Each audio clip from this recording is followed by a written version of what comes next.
Media sosial diramaikan dengan rekaman aksi pasukan Rusia menembaki posisi-posisi tentara Ukraina di sejumlah wilayah.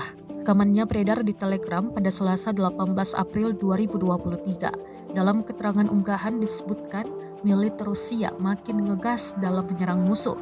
Tembakan dilepaskan dari peluncur granat, senapan mesin, senapan laras panjang, tank, dan peralatan tempur mematikan lainnya. Militer Rusia mengklaim benteng dan posisi tentara Ukraina sebagian telah dilenyapkan.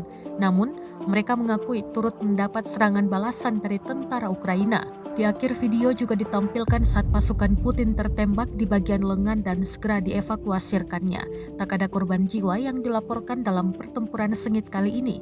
Kendati demikian, rekamannya telah menuai berbagai komentar dari warganet.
Setahun berlangsung invasi, Rusia melaporkan 407 pesawat Ukraina, 228 helikopter, sebanyak 3.770 UAV, serta sistem rudal anti pesawat dieliminir sejak awal operasi khusus. Sedangkan dari kubu Kiev, Kementerian Pertahanan Ukraina melaporkan 470 tentara Rusia dieliminir dalam sehari terakhir. Total 183.130 prajurit Federasi Rusia meninggal sejak awal konflik hingga hari ke-419.